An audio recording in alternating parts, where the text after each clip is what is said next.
So if you don't know the board members, our nameplates are here, so we won't go through any introductions. But really I think the purpose of tonight is, first of all, to educate the public on the process we've been going through and some of the decisions we've been making, and beginning to think about how did it start, and then also thinking about how we came to the decisions that we're at.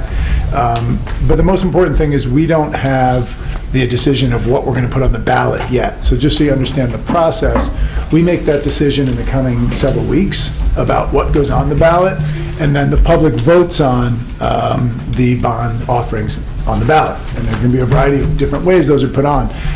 Some school districts will put just one number with a body of work on the ballot. Some will put a base bid with additionally some different options. So we also haven't decided exactly how we're going to do that part yet.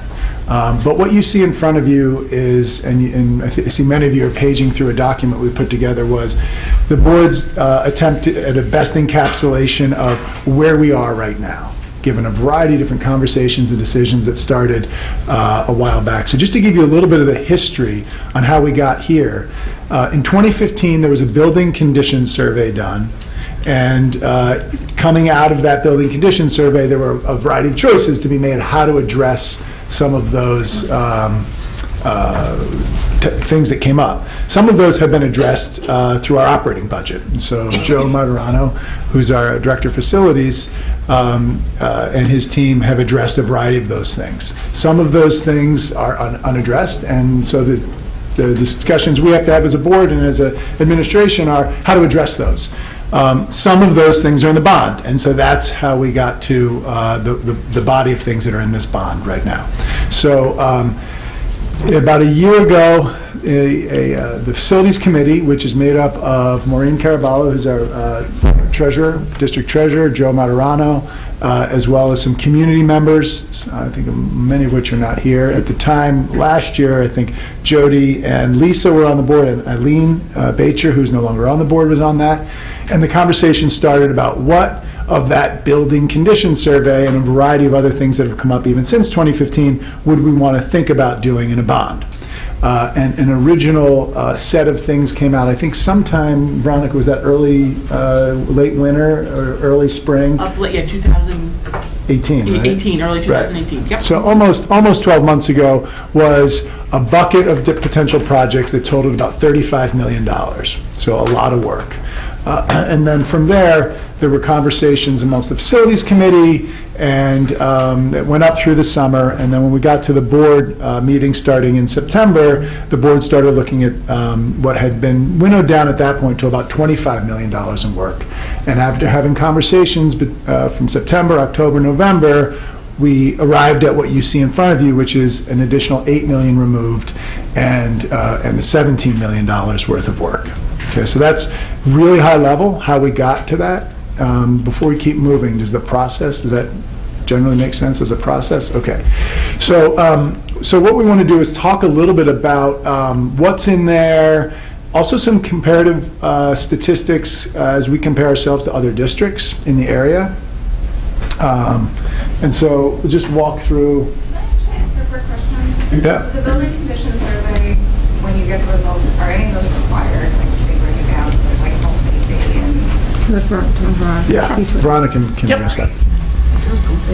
So yes, actually you're correct. There's the way when we evaluate the buildings and we prepare the report, it's broken down into just general items, and I'll give an example like sidewalks, which aren't specifically a health, safety, or structural item, and then there are specific items that we need to comment on that are grouped in health and safety or structural. Apologies for not introducing. Veronica is with our architectural engineering firm, H2M. Thank you. Okay, so so these are just some of the high-level details. Proposed March vote. So one of the reasons why an early March vote is important is because that allows us to get into the schedule for the following year. The way that these projects are bid, and we need, first of all, you need about 9 to 12 months Is that about right? Approval, Veronica, 9 to 12 months? Almost 12 months for SED approval. So State Education Department requires to review the bond that we are putting forth. They take about a year to review that.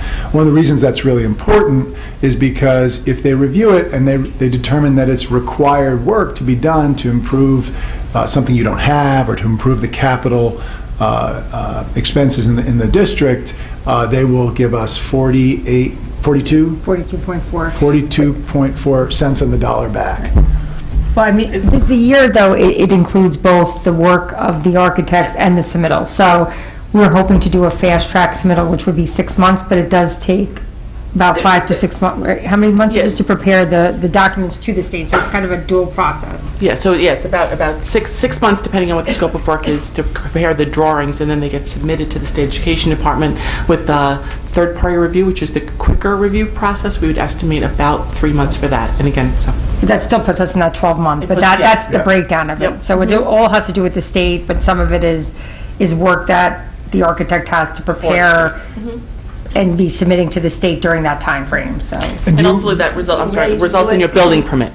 Yeah. Being ready to do the work for the following summer, because so much of it has to be done in the summertime. Right, and so, yeah, can you maybe talk to that a little bit, Veronica? So, and maybe Maureen as well. So we get that done. It takes about 12 months, and then the reason why that's so important is so that we can get into the right bidding schedule. right, so we would like, our hope after, with the March vote would be to go out to bid in the winter of 2020, like January, February, and that would allow us to then award bids and be able to do some start of the site work in the late spring of 2020.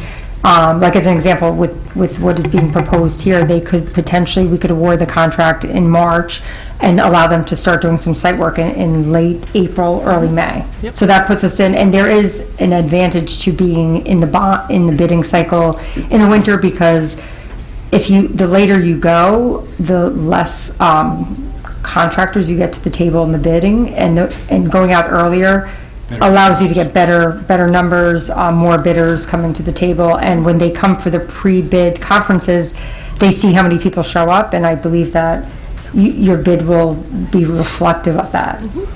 And in having a bond vote in March, which enables that submission to the State Education Department in about November, enables you to get that bidding process to happen in the winter of 2020. The more it pushes out from the March 2019 date for a bond vote, the later it falls into the spring, and then you lose that bidding period that Maureen just talked about, and then it pushes the work into a start date of 2021, so then you're another year out. So, Yeah, so that's...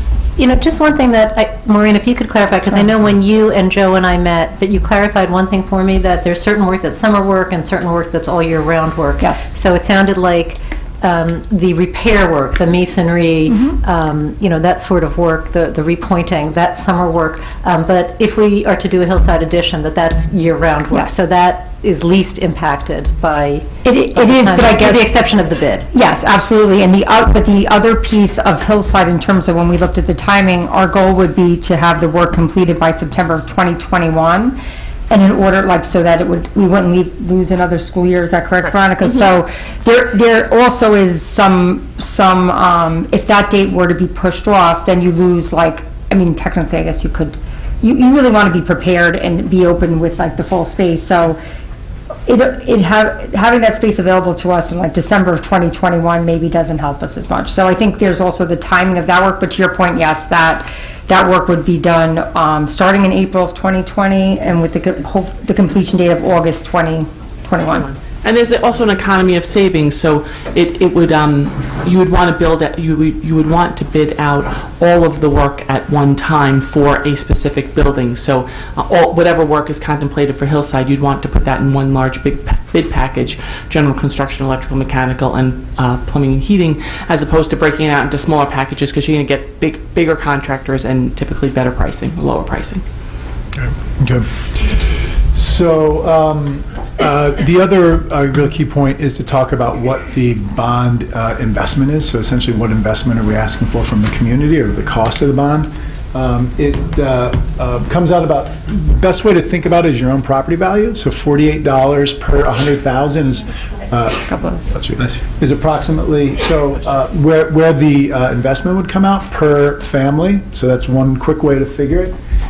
So if you look at a property who's assessed at $825,000, which is the Hastings average, the bond will increase a tax bill by about $403 a year, which is a 2.28% tax increase.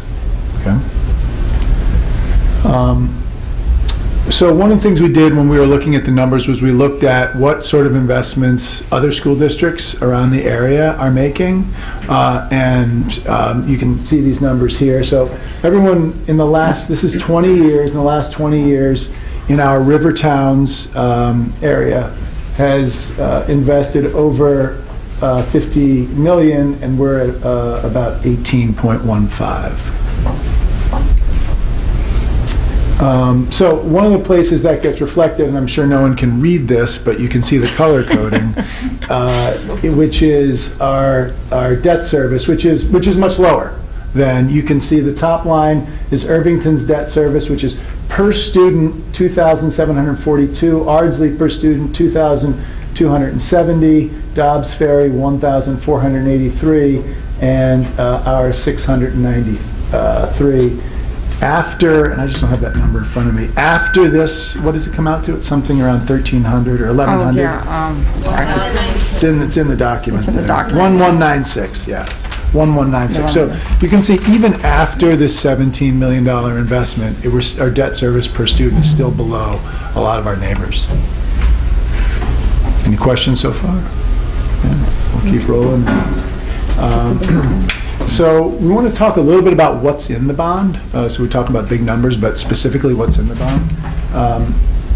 And maybe I'll pass it over to you guys to, I don't know, We can speak Joe to this. And one thing, do we want to, because I know the last time, we just want to make sure we get through the middle school also, because I think the last time we kind of paused, so that we'll just go through and then take the questions at the end. Let's keep going through both schools. Okay. It was felt bad because we didn't get to it last time. No problem. So the photographs that you're seeing are actually pictures here at Hillside. So there are, the items that are included is about a 42,000 square feet of roofing replacement. So in the 2014 bond, there's about 20 to 30,000 square feet of roofing replaced, and this is the remaining roofs on the building, so then your building will be 100% new roofs. That's the photo on the top left, and they have met their useful life. The photo on the top right is some windows that need to be replaced, and there's only a small portion of the windows in this building would be replaced, and they're really the ones that are in the worst condition, the ones that don't operate properly, they're leaking air or leaking water, and that's really the main office, the nurse's office, and a small portion of the library facing the playground.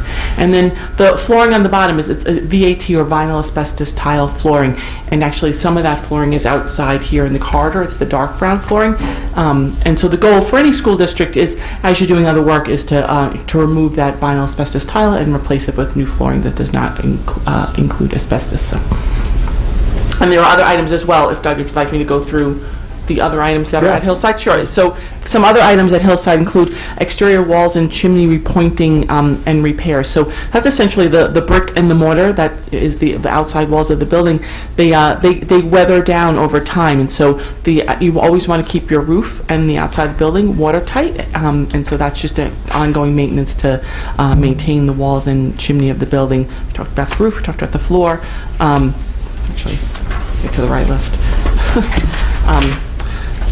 And then the communication system. So there's going to be repairs to the PA system in order to make it operate properly as well. And those are really the base items at Hillside.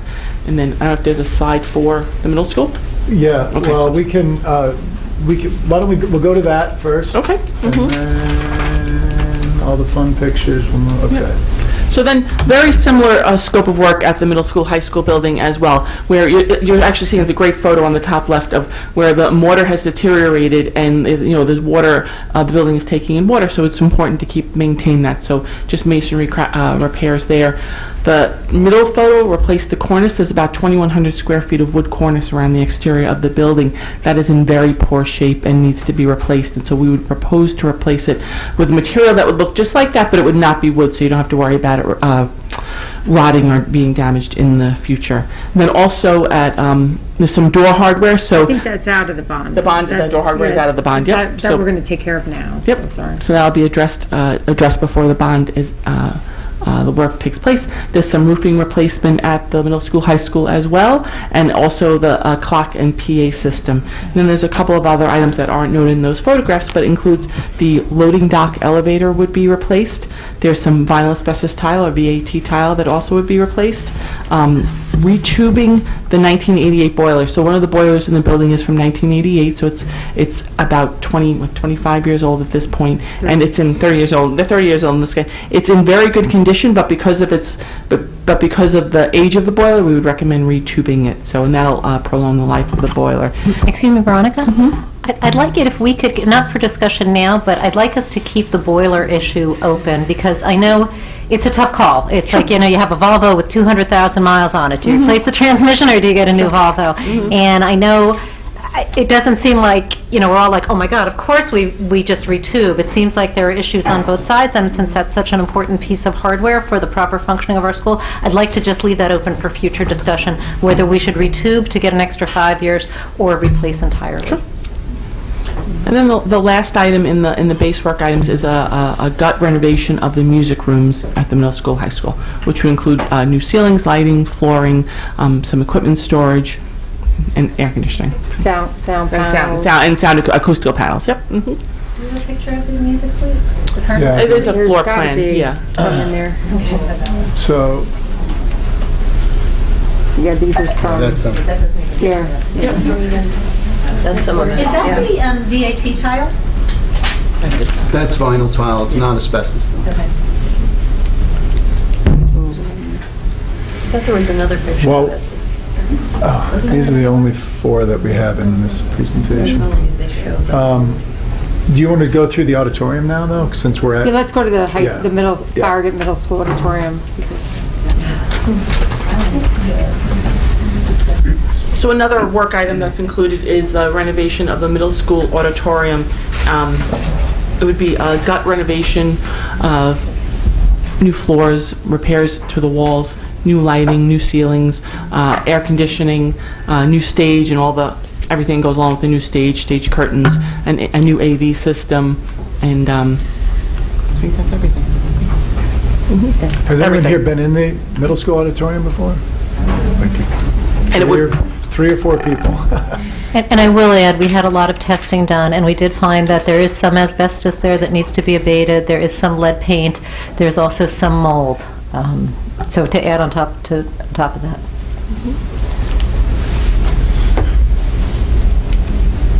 And this is a view of the auditorium. So the good news with the auditorium also, as we discussed, the amount of seats, I believe, Veronica, we can fit into the space would also allow, what do we have here? Okay, we have, is that 362? Yeah.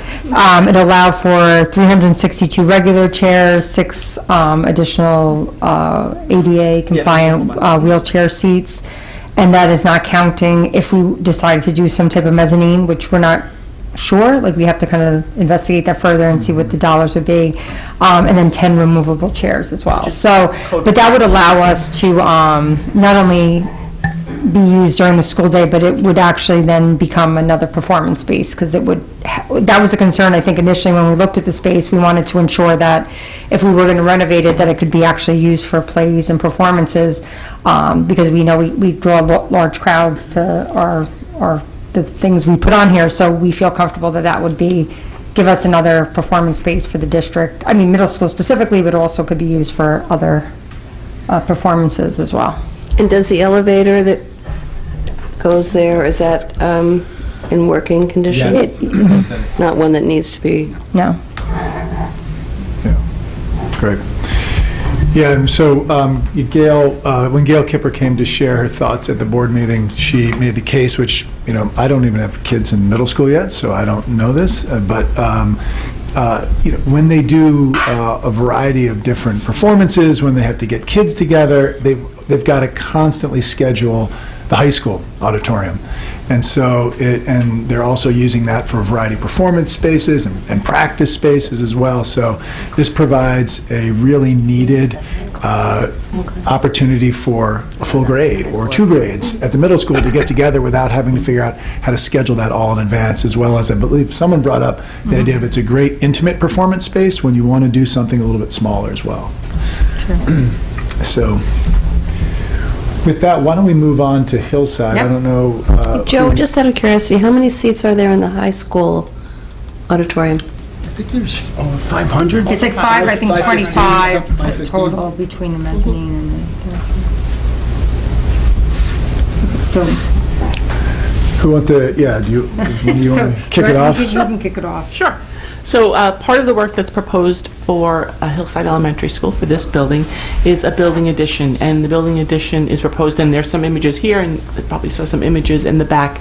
It's a cafeteria. A cafetorium, I should say, for the students that would enable 2 classes of 2 grades of students to have lunch at the same time. It would also include a stage, and the stage would be higher than the existing stage in the existing multi-purpose room, so it'd be a better viewing for parents or whoever is in the audience. And then also there'd be 4 classrooms, so there'd be 2 classrooms on the main level and then 2 classrooms on the lower level. So essentially right in line with the classrooms that are in the building now, right behind here now, as well as a full kitchen that would serve food similar to the middle school, high school. And that's the floor plan. So you're seeing the cafeteria, you're seeing the cafeteria, as well as the 2 classrooms are the areas noted in blue in the back. So it would just be a continuation of this corridor with the 2 new classrooms and a lesson room or an additional space here, and then the cafeteria as well as the stage. You'd also get, right now the lower level of this portion of the building is not handicap accessible, so an elevator is proposed as well to make the entire building handicap accessible.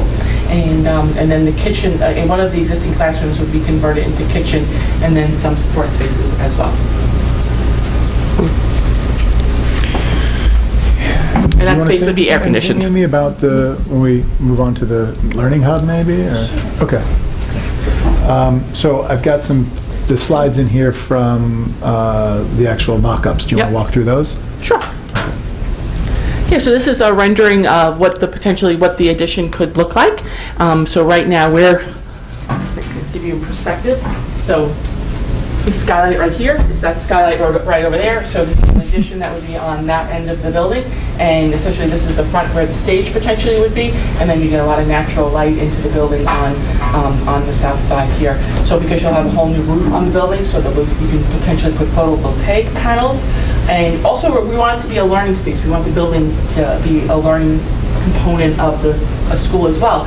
So potentially you could have green walls or panels on there, which the students could interact with, and the students could plant and make gardens. And then there's also a tiered learning space or play space on the side of the building as well, just taking advantage of the natural slope of the landscape where there's potentially different curriculum gardens for the different grades there also. And then there's an outdoor deck. We're required by the building code to have egress out of the building.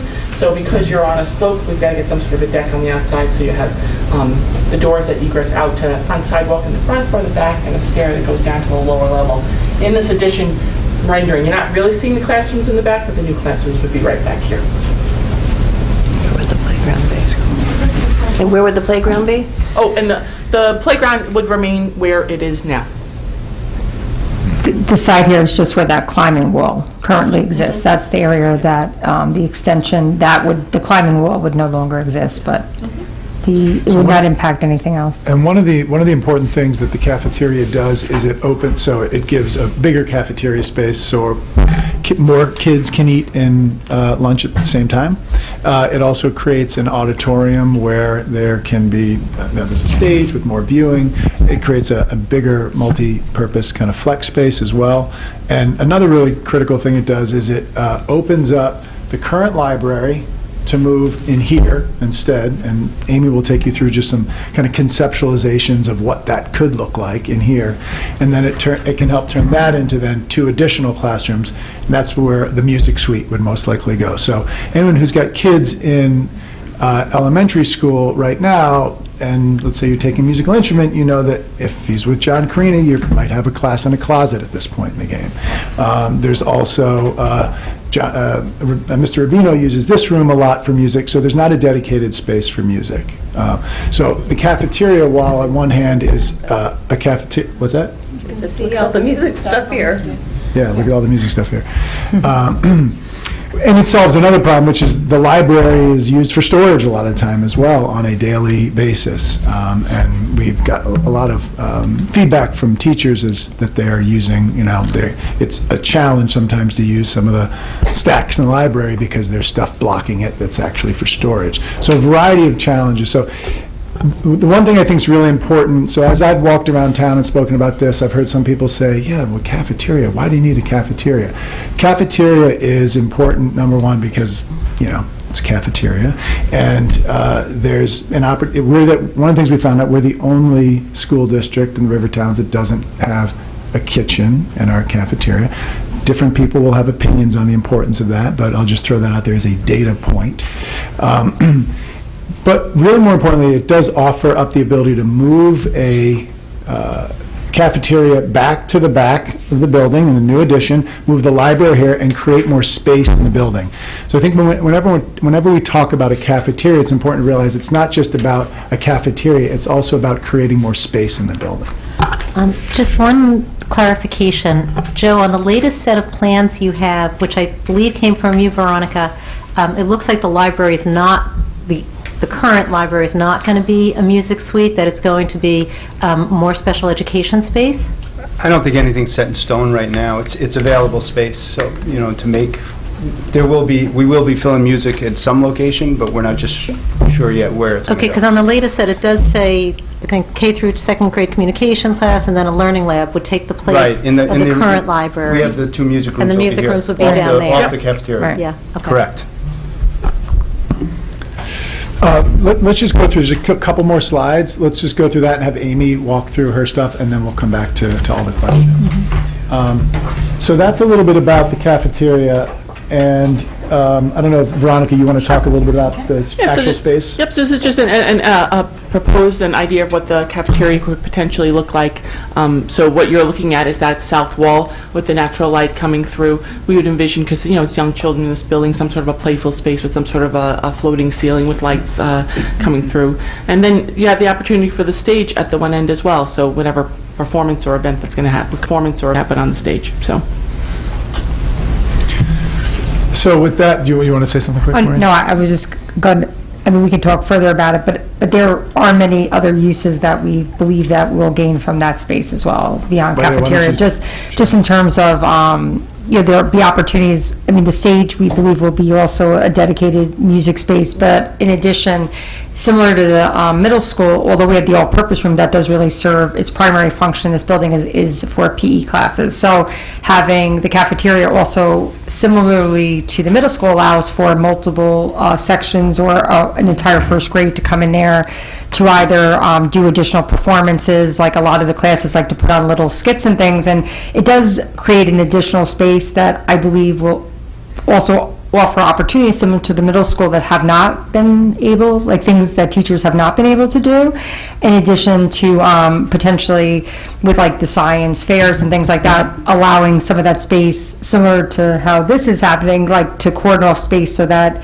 during that time, it has enough square footage that can support other things that are going on in the building throughout the year. So again, to your point that it is a cafeteria, because we do not currently have one, but the idea of why it became a cafeteria also was a space that could be used as an auditorium, because it is an auditorium as well, but also for other uses throughout the school day and bringing people together and staff meetings as well. And one of the things, before we get to these, I think this is an interesting set of data to look at, which is square foot per kid in surrounding elementary schools and in Hillside. So the way we got to these numbers was some of these schools have central office space in them, and so we took out any school space. For example, Dow's Lane in Irvington had about 8,000 square feet of central. We took that out to show real spaces where teachers and kids are doing things to educate elementary school children. And that's how we got to these square foot numbers. And we took current enrollment, and so you can see current square foot per student. Irvington, 162, Dobbs, 154, Ardsley, 153, and Hastings is at 114. So, I think when we hear teachers say, I can't find places to store stuff, when we hear people saying we've got to move people out of closets I think these numbers bear out one of the reasons why that's going on right now. I think something that's really interesting to look at as well is when we add what's in this proposal, which is 10,750 square feet, that brings that number in Hastings up to about 130 something. So we're still below the other schools in the river towns. And so I think it's important. I don't think we have to say that we've got to be on par in all numbers with all schools, but those are pretty striking. So with that, one of the things, as we said, moving the cafeteria to the addition does is it opens these 2 rooms up to be used differently. That one seems like we're still figuring out what it is. Could be a music suite, could be something else. This one would be a library, or what the term we've been using called Learning Commons. I will note, a few people in the community have reached out to me and said, does that mean you're going to jam the room full of computers? And that is not the case, right? We're really clear on that. There has been some concerns about that it becomes a multimedia space with just a lot of digital things in it, which is not what the plan would be. So with that, I'll pass it over to Amy, who can talk a little bit about what this could be. Now, these aren't mock-ups of what the space actually is. These are just kind of visualizations.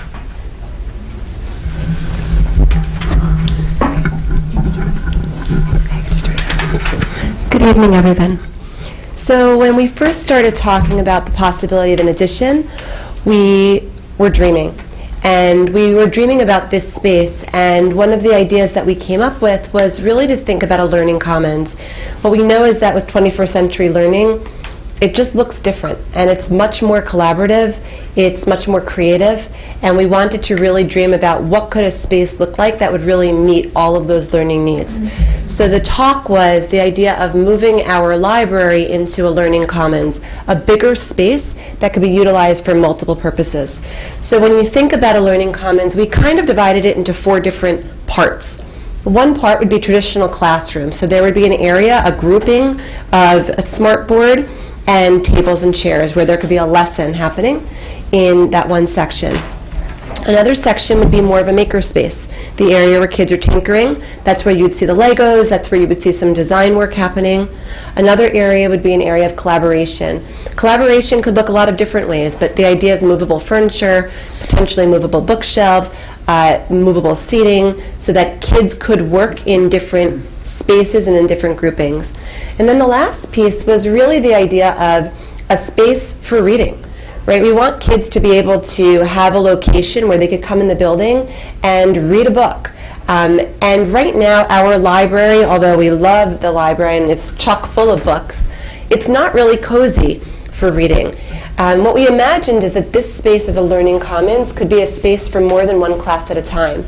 So though one class might be scheduled with our librarian to be in here for learning, another class could come in for reader's workshop just for a change of scenery to do their reading, to relax and read. Or another class could come in to work in the makerspace and try to design something based off of a lesson that they were working on. Or another class could come into the learning commons to collaborate on a project they're working on. So it really could be multifunctional. We love this space for multiple reasons. Number one, we love the natural light, especially that center portion where the natural light comes in. We also love the fact that it's central to the school and it's got multiple entrances. So it wouldn't necessarily be disruptive. You wouldn't necessarily have to walk through somebody's lesson in order to come into this learning commons. We pulled together some pictures. This is just kind of the dream of what could it actually look like. So on the left-hand side, you see an example of what the area of actual learning might look like, where you see tables and chairs, where a teacher might be actually teaching. In the back right side of it, you see there's a hexagon shape. That could be a nook for a child to read a book. On the right side, those are actually my boys. We were in Nebraska in a children's museum, and they had those nooks. And I had said to my husband, this is adorable, because they're my boys, of course, but that was just, they're nooks, and they're just great spots for a child to cuddle up and read with a book. And that's the idea. If we could think about this as a space that teachers might want to come for Reader's Workshop, where kids have independent reading time, and they can just bring their book with them, and off they go to read, a real nice central space for them. You can see again on the left-hand side here, those are different nooks in the wall. Those circles are nooks where kids could get inside and read with a book. You see a bunch of collaborative spaces here. You also notice those white shelves are actually bookshelves. They're bookshelves that you go in from the top. So they're super accessible to kids, giving kids a different option for selecting books. In addition, they could sit right next to the bookshelf. So they're able to look at a book, put it right back, and choose another one. On the right-hand side, this is a good example of collaboration. You see that there's a whiteboard there where kids could kind of dream together, and those flower-looking tables are actually seating structures. So the kids could pull those stools apart, put them together, move them about. So it gives kids a new option for really talking and collaborating. On the left-hand side, you see more movable bookshelves. We really like the idea of the library being a setup kind of like my gym. When you think of the Early Learning Center for Kids, my gym has the same furniture and the same equipment all the time, but when you walk in each week, it looks different. And that was the idea behind the Learning Commons, that with movable furniture and movable bookshelves, each area doesn't necessarily have to be exactly the same every time kids come in. On the right-hand side, you see just more opportunity for collaboration. There's kind of like a couch area where kids could sit. There's a shelf there that you see the stools at. So these were just some images that we had chosen from online to give us an idea of what a dream could be. Great. So, yeah, please go ahead. Amy? Do you envision doing structural changes to this room in order, should this all go through? Because I know as of this point, this room is not part of the 17 million in the bond. This would all be half grants, operating budget, et cetera. So aside from the various furniture, do you see doing structural changes? And then if you do, I'm going to ask Maureen if you could ballpark price that for us, so we'll have all the information we need. Yeah, I don't know that structural would be the right word, but I do think that there would be some level of construction. So for example, like a book nook, right? Those would probably be connected to the wall. So we would probably have to build the wall out a little bit to create some of those nooks. The kitchen probably wouldn't stay there, so that space might be reorganized. So there probably would be some level of construction. That wouldn't be my area of expertise, but... No, and like the ceilings, I don't know if they're drop or not, but they sort of have that 1960s feel to them with the fluorescent lights. Do you see changing out the ceiling? I don't know. I would say that we would probably get a design committee together. In the same way we have a design committee for the outdoor classroom, we had a design committee for the playgrounds. We would get together the people that are the experts in that area. That's not my area of expertise. I would certainly love to be a part of it, but it would really take people that have a lot of background in that area to dream it. Maureen, do you have any sense of cost, I guess, between furniture and Yeah, so to Lisa, to your point, that when we looked at the work that would be involved in here, Joe felt, pretty confident as we do, like each summer, doing some in-house renovations, and what was, at least what the room itself would not require a lot of renovation, but in terms of the lighting, interestingly, at the next board meeting, you'll see that we're proposing a lighting contract to improve the lighting district-wide that is actually an energy performance agreement, so that would include this space as well. So I would say that the furniture is something that we did contemplate putting it into the bond, but you don't get aid on furniture, so it really, to us, was like a zero-sum game, and then paying interest on money to borrow that we were not going to be aided back. That's why the decision was made to take it out. So I want to say roughly at least $100,000 for the furniture, and then maybe another 50, or I mean, I think in the I know, but we put more money than I think we would need, because I'm sorry, 100. I would say at least 100 for the furniture. I want to say for new bookshelves and things like that. Like I think $100,000 would more than cover, like in terms of actual purchasing of furniture. And then when we look at like construction of an area and when I think about flooring, so Joe just did recently a much larger scale of construction in the middle school guidance department.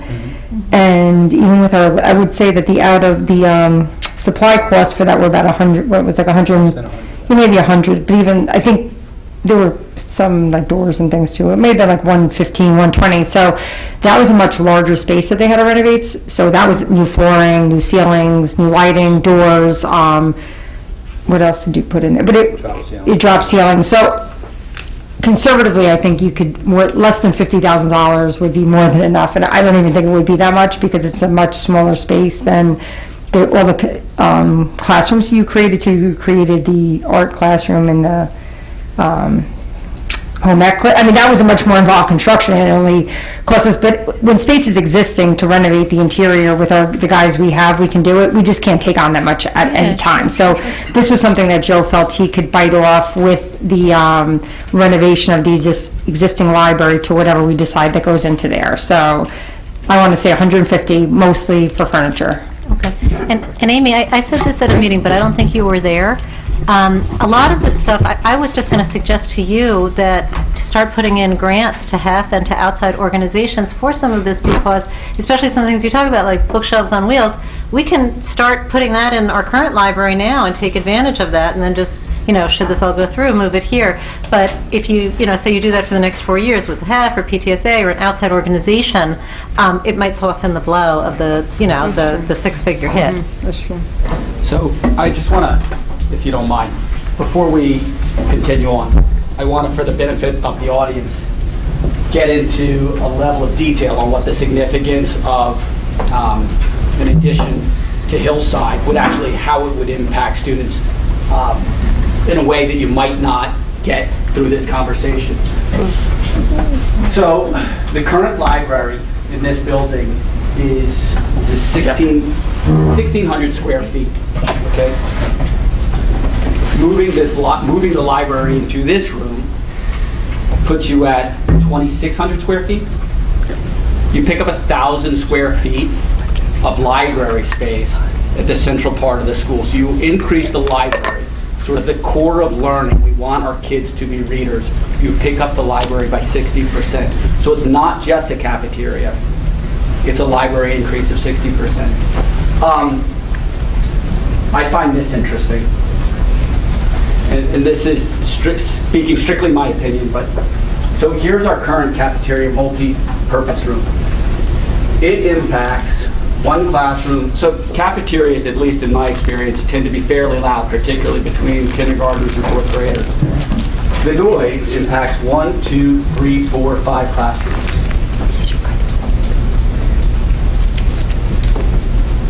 Cafeteria under the current setting obviously gets more light because it's south-facing, increases space for movement, and impacts 2 classrooms directly from a noise standpoint. I just think that's a better learning and activity layout than we currently have. Even more striking, unless your children are making use of various services in the schools, you won't be aware that, let's see, the psychologist space is 152 square feet. That's this little box. 3 related services spaces, and Marie can talk to what specific services are offered in these spaces, are 125 square feet, 125 square feet, 170 square feet. I think I had a college dorm room at Columbia in the 90s that was about that, and it was tight. So when we look at the new layout, and I think we'll have a discussion as to whether or not this layout builds for the future or whether this is sufficient to our needs currently, and we'll have that discussion. But what you'll see is the related services rooms, speech and language, 400 square feet. Speech and language, 400 square feet. Psychology, 380 square feet. So what you're doing ultimately is the rooms, the spaces in which services are provided to children go from being, these boxes that have been effectively cut up out of other classrooms into space sizes I think we can be proud of. Where are those So- spaces coming from? So these will wind up coming from Those are classrooms. additional classrooms, from these existing classrooms. This classroom, because you pick up 4, this existing third grade classroom can be split and become additional services. And classroom spaces wind up getting moved into these 4 new classrooms. But then you're losing, I'm just trying to understand. Sure. Then we're losing 2 classrooms because one classroom we're losing for the kitchen space, and then this other classroom we're losing for that useful So, space. So that means a net of 2 classrooms. Well, I think it's not a question of a net of 2 classrooms. So it's a question of, if we needed the additional classrooms, we've demonstrated an ability to provide services in small spaces. And we can go back to that. No, we can't. Right now, They're illegal. there's a need for, how many classrooms are we short right now? Well, I Two? think Yeah, what we're the- suggesting, what the plan that is before the board is suggesting is that if we looked at what our current needs are in the building for the classes and the support services and FLES and music, which potentially we know FLES is already on a cart and potentially music will be on a cart next year, the plan that with the addition with the 4 classrooms really just puts everybody back into a space and puts the service provider spaces into compliance fully, and a little bit more. To the, right. Excuse me, no, we cannot go back. So we cannot revert back. I mean, I think, to your point, if in fact we needed space, it would probably mean that FLES would have to come back on a cart. But what we're designing for, what the design reflects is to obviously increase common space, but also to, for our current offerings, everyone has a dedicated space. And And then I just want- some spaces are enhanced, I'm sorry. No, I'm sorry. I just want to clarify a misstatement that was made at the last hearing, because a lot of us are sitting here thinking, hey, my kids were here, we had enough space, what happened? So part of what's happened, but it's not the driver, is that enrollment has gone up, but that's not the driver. What's happened is that we're offering a lot more of special education services. So currently, I'm going to say 5 classrooms worth of space are being used for these, 3 of them have been chopped up into smaller rooms, so like a former classroom is now 3 small spaces that we learned are not up to code, but so that's 3 spaces. Then I think there's a learning lab and a And communications. plus our RTI, spaces that have always been that space, we're going to bring those up to compliance too. Okay, so but I just want to say non-special ed. that was not the case, 12 years ago. I'm not saying it's right or wrong, but that is the driver. That's what's caused the space issue. And so this current plan adds, Joe and I go back and forth, let's say 5 classrooms. But at the end of the day, we're going to have more special education. I think it's going to go up to 7 spaces. And everything currently that's at a loss now will have a place. So Spanish will have a place, and music will have a place, but there's no additional space beyond that. So, if enrollment increases again and we need another section, we're not going to have that space. But that's why I just want everyone to understand what the driver is here. And so to your point, Jacqueline, I think it creates 5 spaces. This addition creates 5 classrooms. If we didn't move a single person and we kept people in spaces that were, didn't meet code, which is not an option, obviously, but we just built it and looked at it and said, wow, that's a beautiful thing, we're never going to touch it, you would get 5 classrooms. The 5 classrooms will be utilized, is, I think, Lisa's point. Make sense? Questions, a lot of questions. Continue. No, I think, I'm not getting the numbers. I understand why you need to make those larger spaces, 100%. I'm just not thinking, I'm looking for here. the one thing when I started to look at it, what I always found useful, and we did this exercise, because this is the way I look at it as square footage, like what is the square footage requirement of this building? So if you look at 30 sections of K through 4, like general enrollment, kindergarten classes tend to be 1,000 square feet, and if you just go through that exercise and then you add in the hallways, when you look at our overall plan, because some of what we're doing and adding the additional space does create additional spaces, so I think it's very clear that we don't have additional space if we ended up, to Lisa's point, with additional sections, but it definitely meets our needs.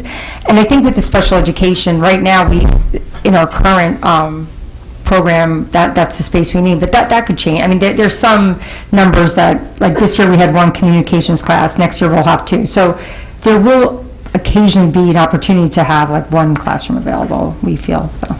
Jackie, are you just wrestling with the number of 5?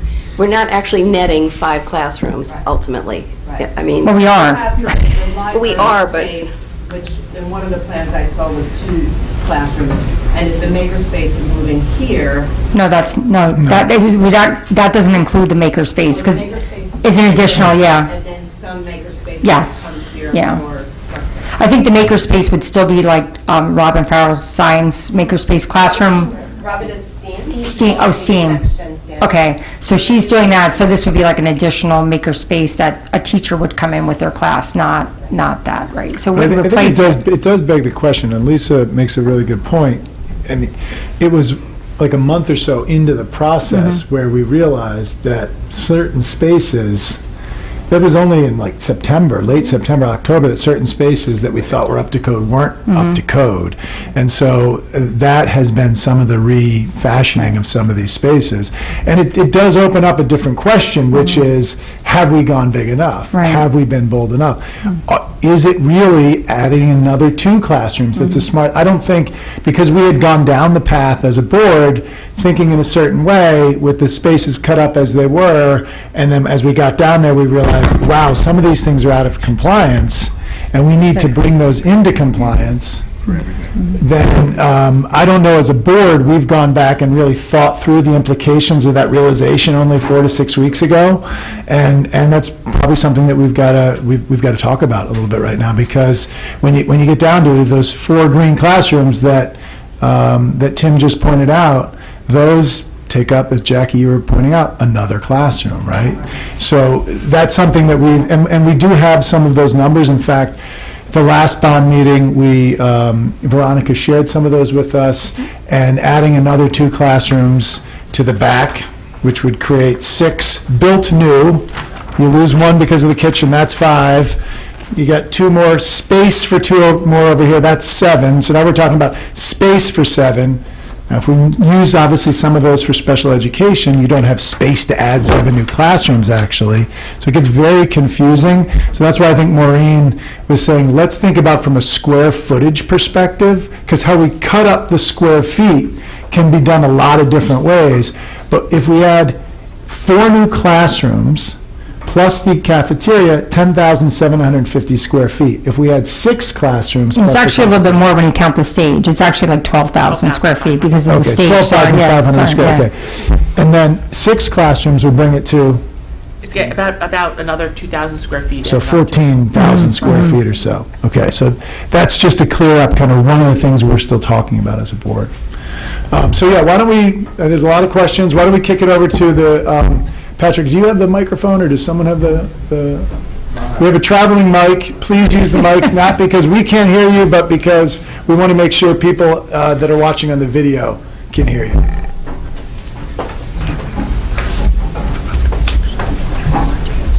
Hi, thank you so much for the time of putting this together. I have questions going back to the hot food, so the kitchen part. And I guess the 3 are... I don't think the mic is working. The mic's not... I don't think the mic is working. It's working for those at home? Is that what it is, Patrick? Yeah. Okay. Okay. How have you assessed like parents' interest in adding hot lunches? Is 1, 2, I'm interested in how much square feet we are giving to having these lunches. And 3, I know this is about capital, but I'm also really interested in how we thought about the operating of the cafeteria and the ongoing impact that would have in the budget. And if you don't take from all of this, like, I'm not so supportive of the need to add hot lunches. I have my internal concern that suddenly we're going to, instead of be thinking about the amazing academics and social emotional programs that have been happening at Hillside, we're going to be talking about like what kind of grapes are we serving our children. And I'm fine choosing the grapes for my kids, and someone else can choose, different food that they want to pack. I'm curious about. Do you want me to just answer that? Okay.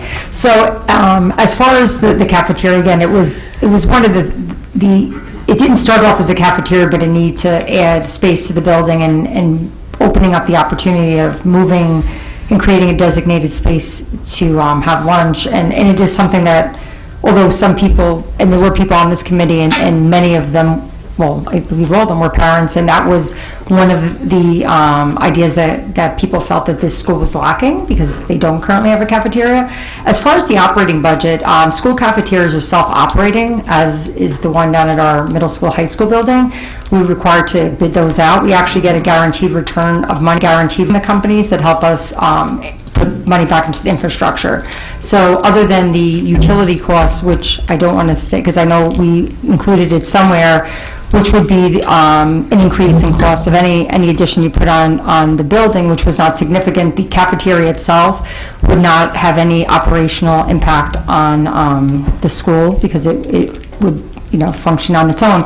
I will say, as a person who oversees the free and reduced lunch, that not having a program here for our students who don't have parents who could pack them different items, that's very upsetting to me. I can, whether it's 15 or 25 kids, the fact that we have kids every day that are hungry here, that I have to shuffle food up here for, I think to take that lightly that was one of our concerns. And there's a stigmatism because they get a bag lunch, as opposed to the way our cafeteria works down below, where people put a pin in, and it allows for us to provide a nice, healthy breakfast option for these children as well as lunch. So I think that was, although we know that's a very small percentage of the town, just like we do at the middle school, high school, we take that group of kids into consideration. And that was actually one of the things that some of the parents on the group, although I don't believe any of their children fell into that category, were very concerned about the stigmatism that we have by having kids come to the office to pick up a little brown bag. So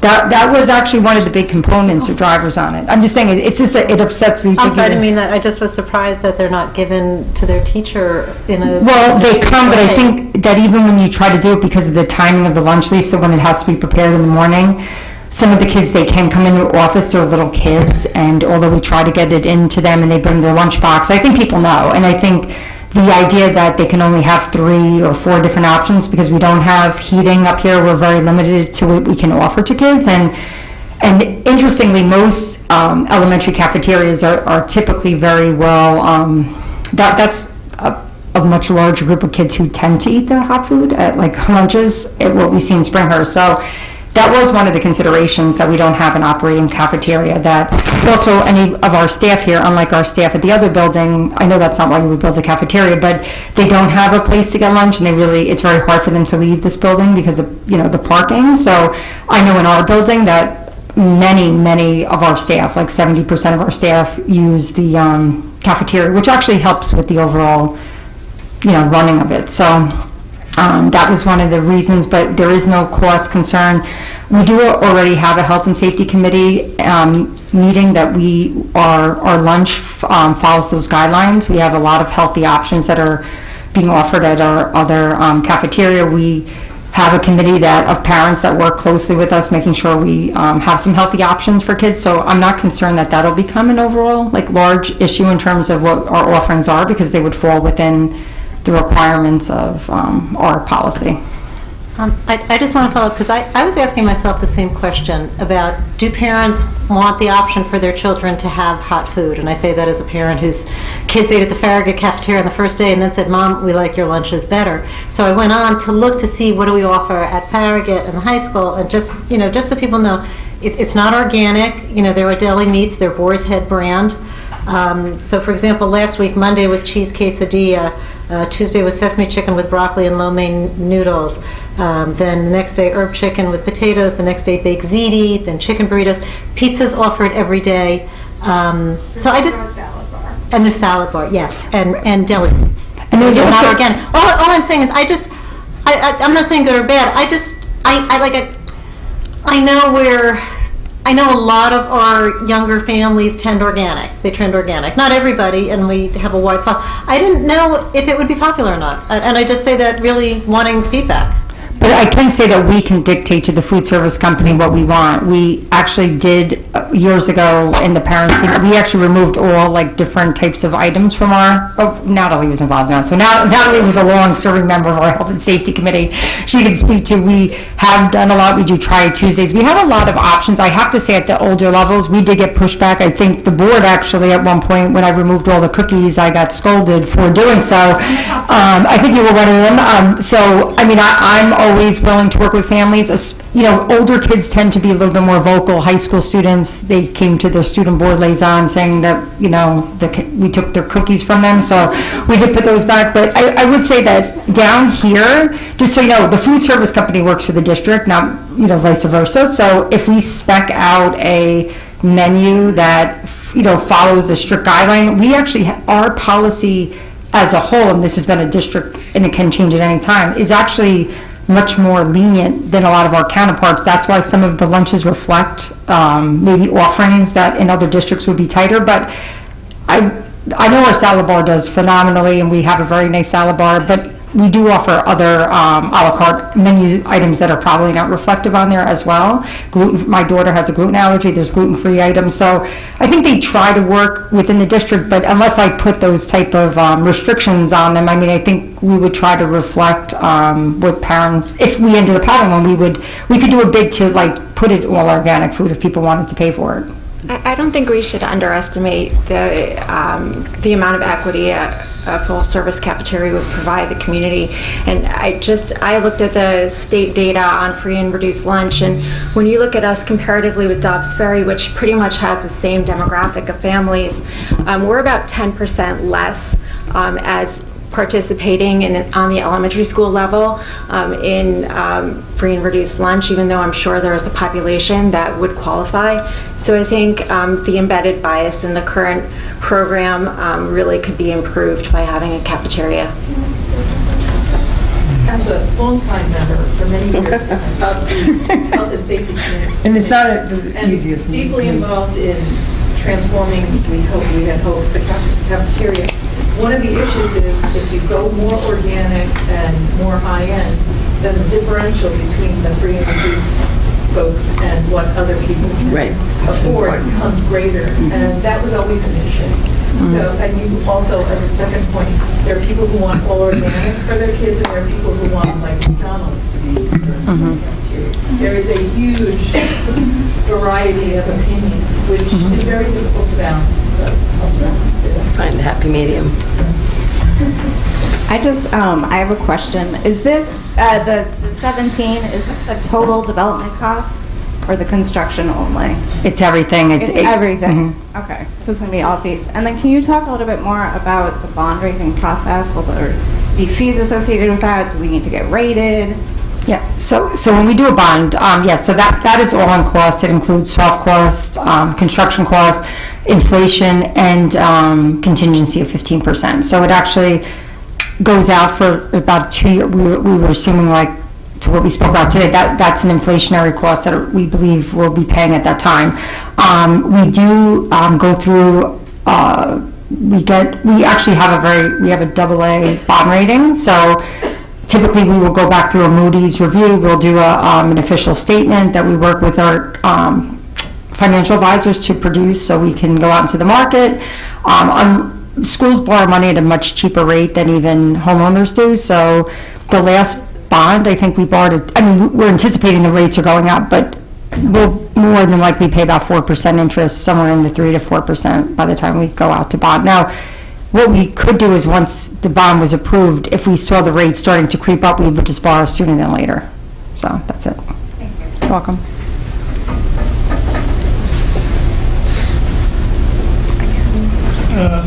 Few questions. I'm sorry, you know what? I didn't ask everyone to state your name and whether you're a resident of Hastings. Shashi Nivarti, yes, a resident of Hastings. A few questions. I see that you're adding roughly 5 classrooms to Hillside.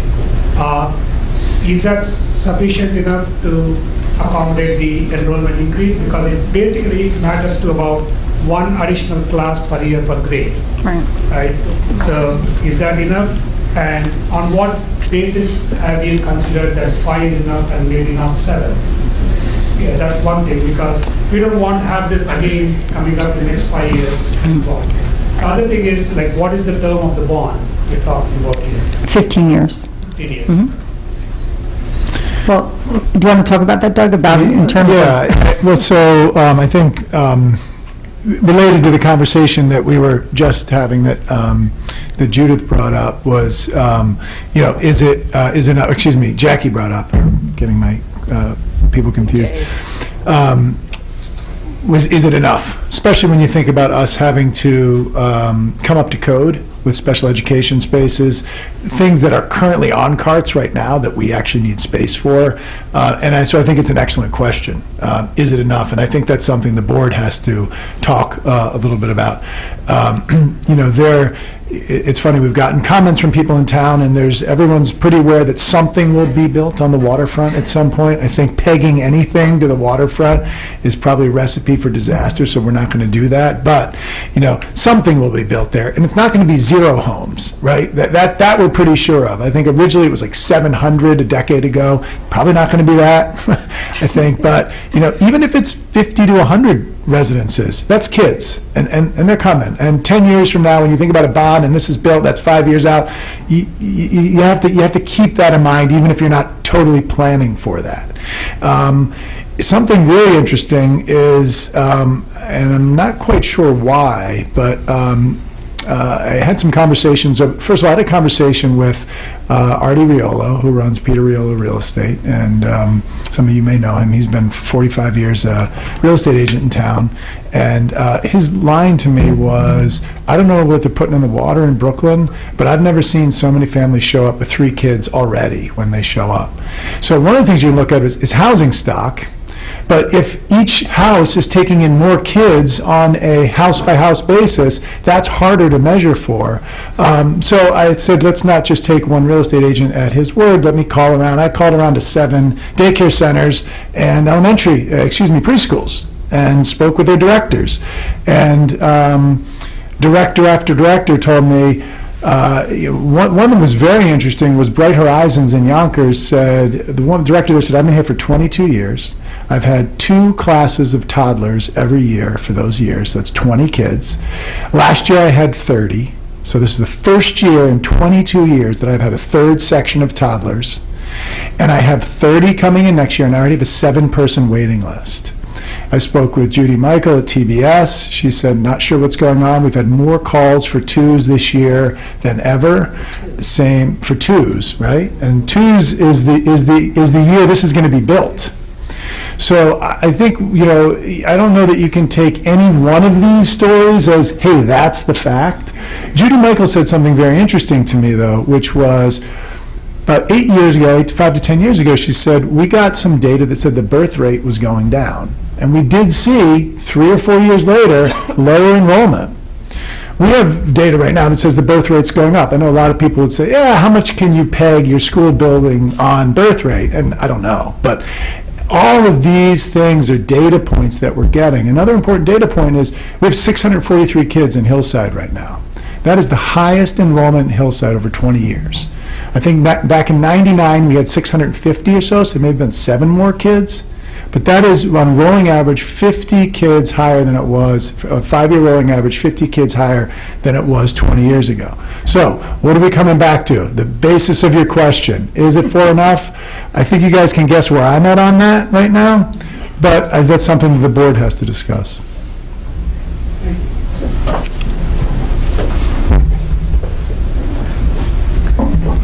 Hi, Joanna Reisman, Hastings. I just had a question about back to the cafeteria. How long do students have for lunch at Hillside? Yeah, Amy can speak to that. So currently lunch recess period is 15 minutes. We've got 20 minutes for lunch and 30 minutes for recess. One of the things that we're looking at right now is we have 3 different committees that are meeting and looking at outdoor classroom and looking at scheduling and how can we potentially increase recess minutes and also thereby increasing the lunch minutes. So there's a proposal to move lunch up to 25 and recess up to 35. And 25 minutes is enough for like a kindergartner to order lunch and eat their lunch? So that's a great question. The short answer to that question is it might not be. But what we would have to do at that point is we would be able to have more flexibility with the schedule. Right now, our periods begin at 10:30 and end at 1:30 because we have to move 5 grades through. Lunch starts at 10:30. Because they can't have lunch at the same time. Only 6 sections can fit in the cafe at once. So if we were to bust into the 7th section, we would have to have another lunch period. So that's one of the challenges of this space. Whereas in that space, we could schedule 2 grades at the same time, thereby shrinking the lunch periods. Well, essentially lengthening the lunch periods, shrinking the time that we necessarily have to do out and do the lunch. You may remember when our kids were here that we had 2 lunch periods going at the same time, but then apparently the floor was changed and that caused a problem in there. But let me ask you, when we had 2 at the same time, did they have longer times for lunch and recess or the same? It was still a 50-minute block. It was still the same, okay. Fix that floor. Hmm? Can't we just fix the floor?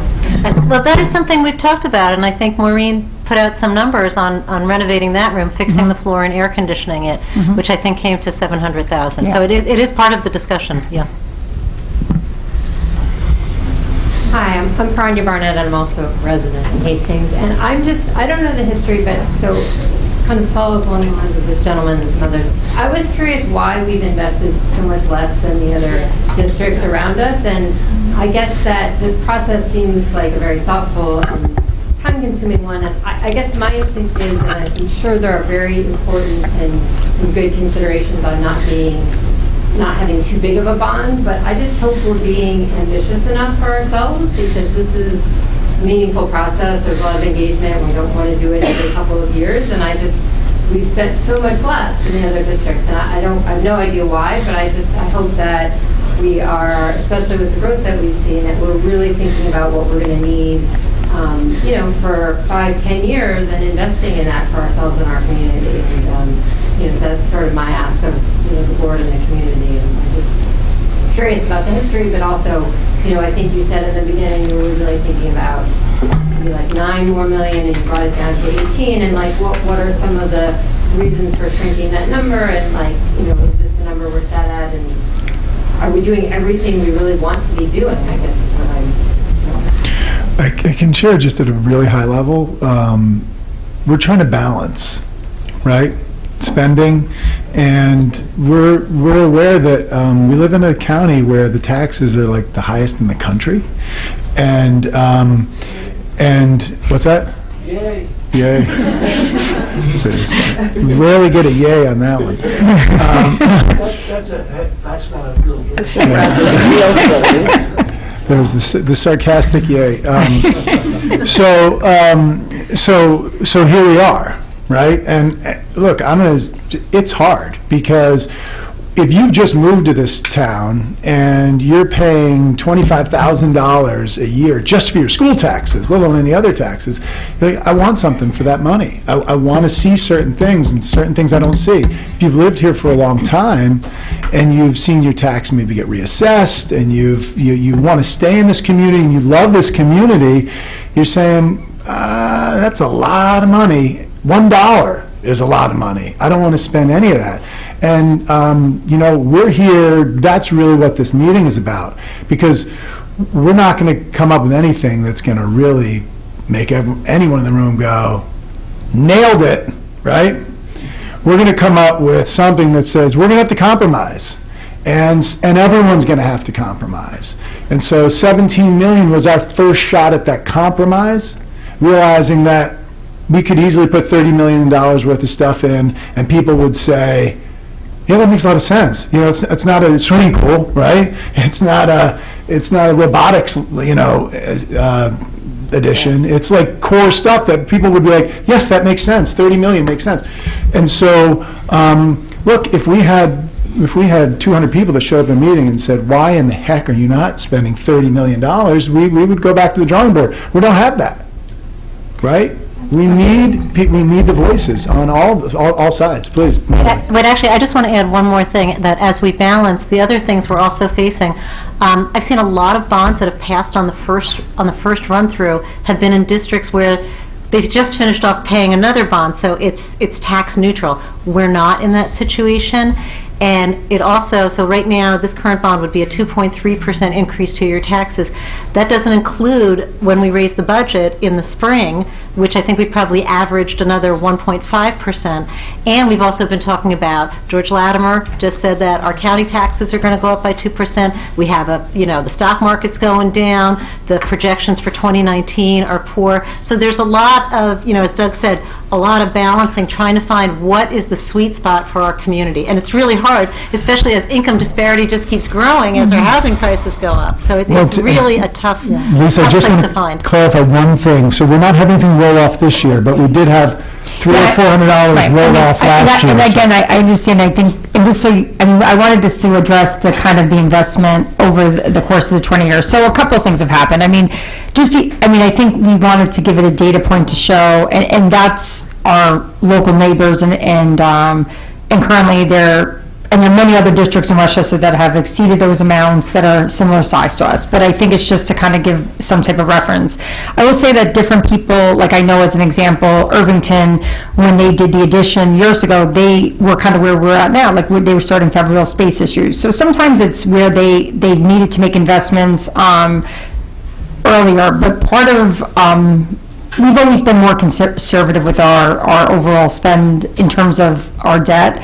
But what it kind of happened to us was during the downturn in the market, we were in the process of looking at doing a bond around 2007. We had done one in 2000. Obviously, the timing of doing a bond at that time, I think, similar to other districts, many districts weren't kind of going out in that time frame because people were so concerned and we were facing cuts in state aid. There was a lot of unknowns at the state level, what was happening with their budget. Would they approve or fund, give us the help, which we're currently getting? And I think Doug mentioned it in the beginning that out of the $17 million, we will get 42% return on that money back from the state. We have to outlay the money, we get the money back over the course of the 15 years that we're paying for it.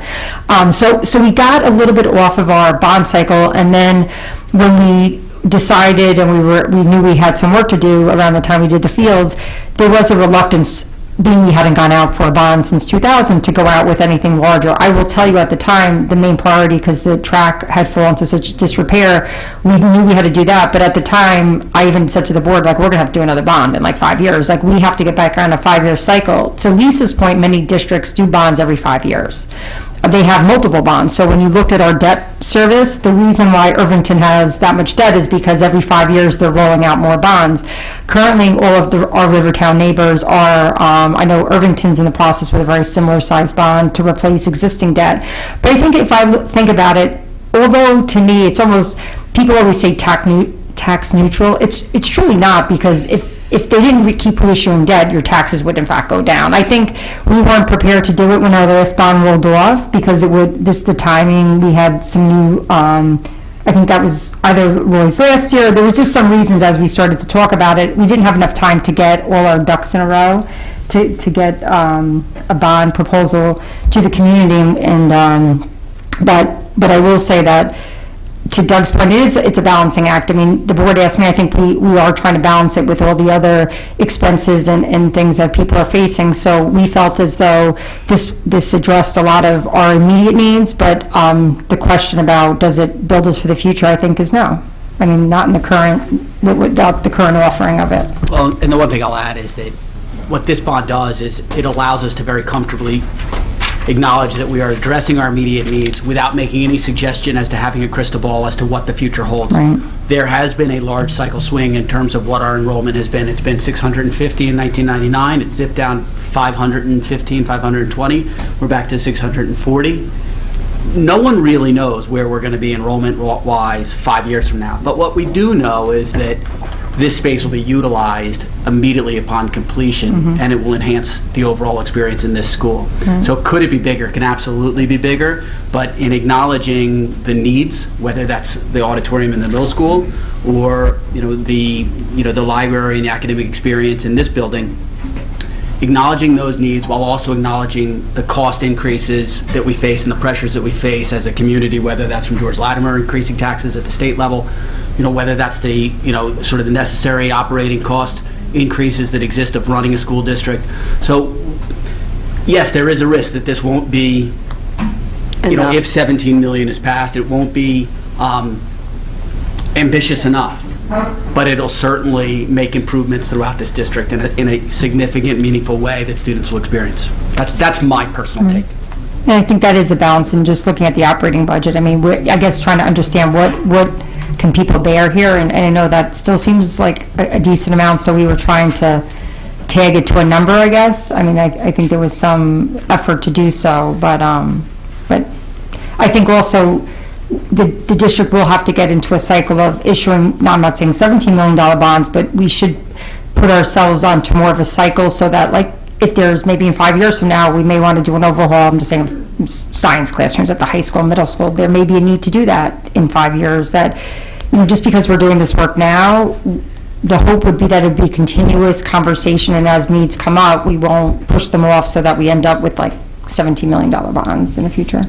You know, and this one final thing on the balancing act is, you know, each of your properties have value, and you might have great siding and sidewalks and a nice bathroom, but the biggest asset in your home is this school district. That's what maintains your property values, quite frankly. And we have to simultaneously not drive costs so much up that it's just unaffordable to live here, but everyone here is going to want to sell their house at some point, and you're going to want a school board who is trying to maintain the value of this district in many different ways, and so that's the other thing we're really trying to balance. Okay, hi. I'm Hillary Raines. I am a resident in Hastings, and I just want to say thank you to all of you for putting in so much time and effort and taking the time to do these meetings. And in sitting here listening and to people's comments and concerns, what I'm hearing is, why are we building a cafeteria? It doesn't seem, from some of the people's comments here tonight, in weighing a cafeteria against more space for classrooms, where has the decision gone to create the cafeteria versus more classrooms? And I will tell you from a personal point of view, when we decided to move here versus other river towns, one of our concerns was, why is the 5th grade in the middle school? Why isn't the 5th grade here at the elementary school? And we said, okay, we'll deal with that when our kids get to that point. And now we have a child in college and a child in the high school. So yes, we've stayed, but I still think that having built things in the middle school is not optimal. There's a lot of things that they're not old enough to really, partake in, to see, and I think it's premature to put the 5th graders at the middle school. So my concern would be, why a cafeteria? Why not build a wing for the 5th graders? And again, just listening to people's comments here about, I hear that, yes, we're the only school, the elementary school in the district that doesn't have a cafeteria, but are we doing it to sort of keep up with everybody else, or we're doing it because the community wants it? So that's the concern I just wanted to share. I mean, I can share just my personal thought process that has gone on over the last 4 or 5 months, which is, I have 2 Hillsiders, and I've got another one coming in next year. So I have 3 kids in the school next year. First of all, they never finish their lunch. They tell me 15, 20 minutes, so maybe it's always been that way, I don't know. It seems really short, but long story short, even if we did bring the 5th grade back here, and that's a whole different set of concerns and considerations and topics, there's still not a space to feed all of those children. I mean, we can talk about the multipurpose room, and I understand that that's a potential opportunity, but that's got a certain floor that's made for gym and was specifically put in there for a gym reason, and so that would have to be changed. And it still doesn't change a fundamental space issue, which is feeding 5 grades, and if 5th was back here, 6 grades somewhere in this building. And to me, the second argument that was very compelling was the cafeteria with these doors opening up to your 1st grade and kindergarten wings is extremely noisy, and the learning environment that gets created here is suboptimal. And on the flip side of that, putting a learning commons in here creates a learning environment where you've got these different grades, first and kindergarten, able to come and use this in a very dynamic way. So that was, to me, a very compelling rationale to take the cafeteria, make it bigger, put it back, create a library that's bigger here that can turn into a learning commons. Remember, creating the cafeteria is not just about getting a cafeteria. It's about creating space for other things in the building, one of the things being whatever goes in here. Thought it was a music classroom when I came in here, but apparently it's maybe not. But something's going to go in that library. So I think this idea of a cafeteria being just this thing that was thrown out as a wish list thing doesn't really take into consideration some of the other considerations we had, which are creating space. It was an opportunity to create space. Creates a better performance space, something that has been a challenge. And it creates a flexible space. I know we don't have all the details right now on exactly how that cafeteria would be used, but it does create an opportunity for a variety of flexible space for the community as well, to do community events and things of that nature, which is highly valuable too. So that, again, that's my opinion. I mean, can we just talk about the fifth grade? Because that was, even in the committee that I chaired last year, interestingly, a lot of the parents, that was something that they also, like, this is the same committee that where we ended up with the Hillside, kind of, what you see today. Now, part of that, to Doug's point, and I think Veronica can speak to it, in order to get, we would still need 4 classrooms, right? Really 5, right? Because we're going to need a net gain of 5 classrooms with the cafeteria space. So just to kind of make us whole here, we needed 5. In order to bring the 5th grade back, you would need at least 6 to 7, because there'd be 6 sections of 5th grade next year, and then possibly some type of resource room for those children, excuse me, and more special ed area spaces, because then you would have more psychologists and speech people that would also come along with And specials. And specials, I'm sorry, specials are, yeah, that's the piece I missed. So we need more classroom space. So that might be potentially, just the 5th grade movie here would be like an 8 or 9 classroom renovation just for them. And then in addition to the 5, so we would be looking at creating something that would be closer to like 14 to 15 additional classrooms here. Now I can tell you, and Veronica can speak to the structural part of this building. This building was not designed initially to hold a 2nd floor, is that correct? So that would require, this is where sometimes you see where schools are like, oh, we're building a brand new building, and you're like, why? Because the way this building and the thought process when this building was designed, as is not unusual in a lot of buildings, they weren't thinking about what, the potential of the future may hold. So there would be a tremendous, I think the cost in doing that would so far exceed what we're talking about that that it just didn't, when we looked at it, and at the time of Veronica's, because Veronica was there as well, it became kind of like just beyond the cost and beyond the feasibility of doing it went away. And then we probably even more so at that point needed like a dedicated cafeteria space as well. So if you can speak to the way the current building, because that would require another. Yeah, so in potentially adding, somewhere 12 to 15 classrooms, whatever it happens to be, you'd end up, as Maureen mentioned, it's not really feasible to build a 2nd floor over the existing building, so potentially you would have a multi-story addition.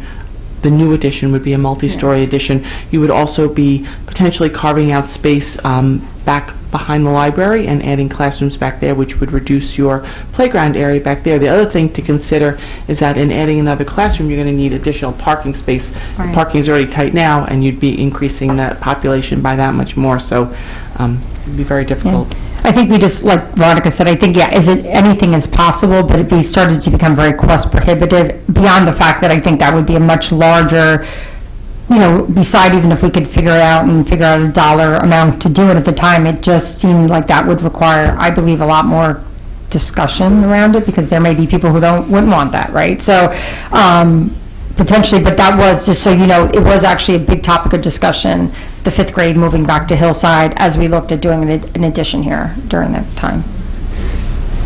Hi, I'm Rich Slabowski. I'm a resident of Hastings as well. I think if we all think about why we moved here, a significant reason is because we have great schools, right? And it's sort of striking that you look at the underinvestment that's taken place here in the last 10 plus years. So just to sort of bring it up a little, we can debate whether we should have a cafeteria or we should have 2 more classrooms. But I think the point is that the investments required, it's needed. We're behind, right? And so many of us, almost all of us, moved here for the sole reason of having a great place for our kids to go to school, we need to invest in the school. We clearly have, as a community, over the past 10, 20 years, we've underinvested in the school, both schools. So we can debate where we put it, but we all should step up and support the investment that's clearly required. I want to respond to that a little bit. Rich, I appreciate that, and I think one of the things that came up that I said at the last meeting was how we have to think about this as an investment and not a cost. But it's a struggle. It's really hard to think about where do we land and what is the sweet spot, as Lisa said, and that's how I've been thinking about it. What can we come up with that serves our needs? Obviously, there are basic things that we have to do, but now there are other things that we're considering. And what can the whole community tolerate? I mean, there are a lot of people who feel like they can't stay here if the taxes go up too much, or people who've been here for generations. And it's a little bit painful to feel like we can't do a $35 million bond. You know, this woman left, and she's had wonderful things to say, I think, about investing. But if you think back at some of the things that we've cut out, whether it's redoing the whole suite of locker rooms in the high school, middle school, and I think those of you who've been there and come there, you know how dated they are, and that would be several $1 million. Or, I mean, there's so many things that parking here we considered, and we've nixed that. I mean, there are many big things that we've taken out that aren't absolute necessities, but it's really hard to figure out what can we ultimately agree on as a board that will satisfy all the different pieces of the community, and I don't think we're going to satisfy everybody. There will definitely be people on both ends, and hopefully we'll all land somewhere that we can, that's a compromise. But it's hard, because I agree with you. I think that's why everybody moves here, and I think, and we do have a great school system, and I've always said it, and I'll say it again, and when your kids go through it, I think for the most part, for most children, when they get out of the school, I think, and they leave here, when your kids go off to college, some of you have kids in college and out, and they they recognize what it was like to go to school here and what a place they grew up in. And, you know, it's how do we keep what's good, but we do have this, we do have to catch up in some places, and what does that mean? And it's, what is that sweet? I think 17-ish is probably what our sweets. That's that I feel like maybe a little more if we decide to go more. Or that means additional classrooms. But I don't know that the whole community could bear going much higher than that. We have heard from people. People aren't here. Roger, I'm sure you'd be willing to speak up. One last part, just to Doug's point before. You know, everybody has property here, and the better the schools that attract more people to come, and there's growth in the community, everybody's going to benefit from that. That's right. They'll sell their house. It might not be for 10 or 20 years, but at some point, everybody will benefit from that. And to think about a 2% increase on the current plan, I mean, I just think it's a no-brainer. I agree with some of the folks that talked about, is it bold enough? Should it be 3%? And really do it right, you know? Well, I think we were all surprised at the last community forum how many people questioned, are we being bold enough? And really, it sort of got us to realize that there were many people who were pushing us to go do more. But I think, I will just, the last thing I'll say on the bold side is, it is a process. Our first bond was, you know, our 2000 bond was 8. Our 2010, 8.1. Our 2010 bond was 10. But it was like closer to, well, we used capital reserve, so we were like 8.7, huh?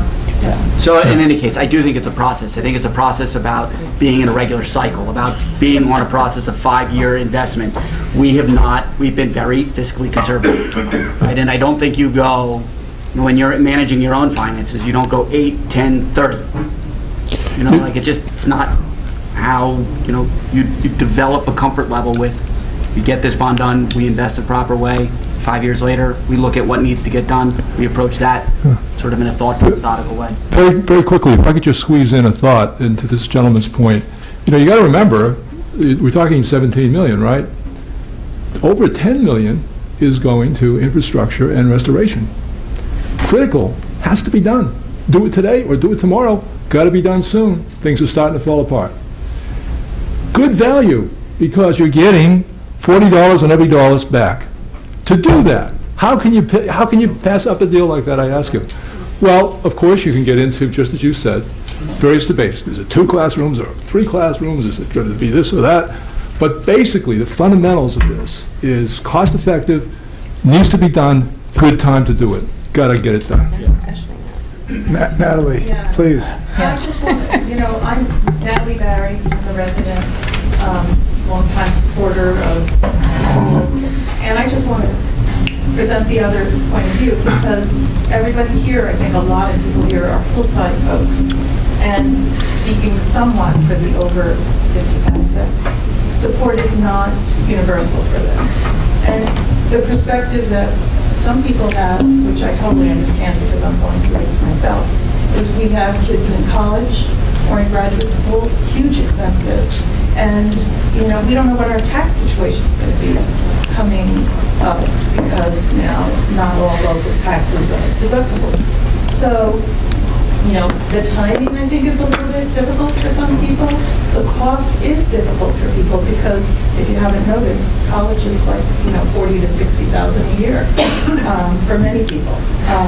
So I just want to say that this should be sold better to people outside of the hillside high school, middle school, high school community, because I'm not sure that they're getting it. I totally can see, I thought for years the cafeteria and the middle school auditorium needed to be dealt with, but I don't know if that message is getting across to people outside of the school-age children kind of community.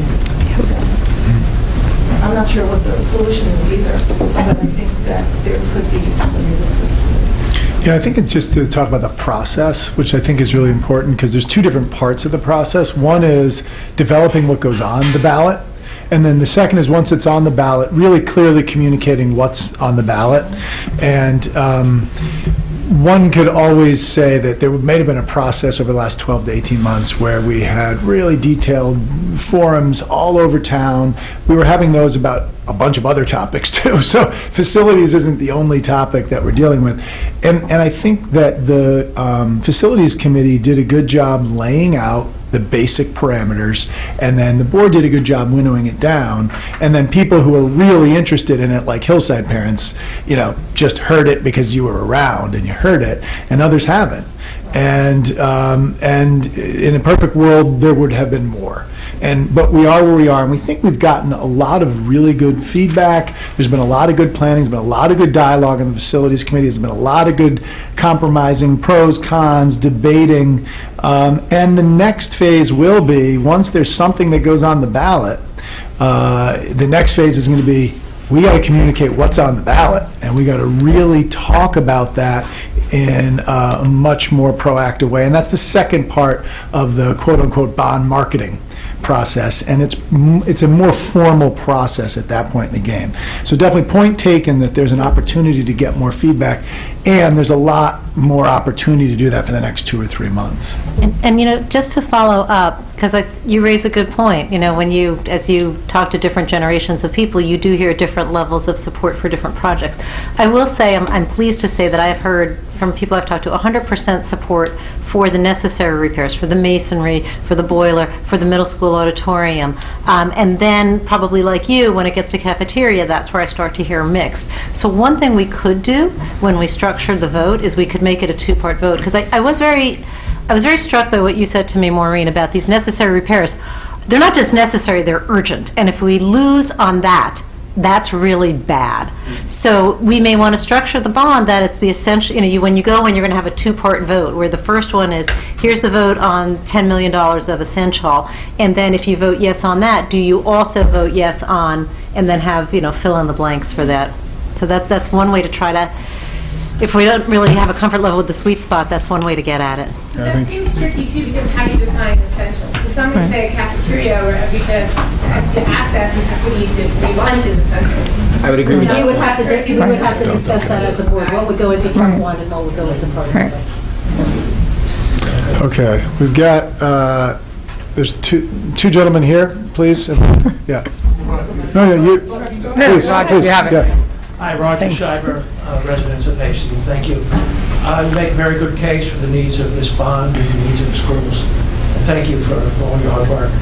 A couple of things that I heard and discussed: 2.28%, Lego land, and the third one was performance-based contracts. Okay, 2.28%. We'll start with that. How does that figure in with the tax cap, and how does that figure in with our total tax increase next year? I'm sure you don't have an answer because you don't have a budget for next year, I assume.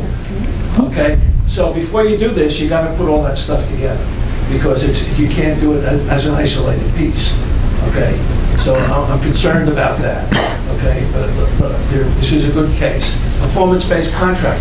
I haven't heard one word of any money savings by creating any performance-based contracts for boilers or anything like that. There's money to be had out there. You can do some of this stuff for nothing. Talk to something about boilers. Why? I haven't heard any savings. Mention that. How can we save money by that? Third thing that you talked about was Lego land. There's a Lego land being built in the Hudson Valley. They're handing out tens of millions of dollars to all sorts of people. Not necessarily in Westchester, but I heard the word Lego land. And you use Legolands in this institution. You use Legos, excuse me. Has anybody talked? Has anybody looked to speak to Legos? Has anybody looked at any sort of private ways of funding this other than through the people who pay the taxes all the time, the broad neighborhood? Is there any other ways of funding this?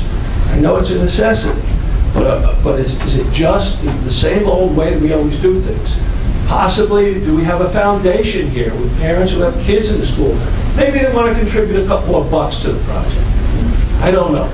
But I think there's a whole lot of stuff that we have to start to explore, because what you said earlier about the three-family families moving into, three-kid families moving into the neighborhood is really costing us a lot of money.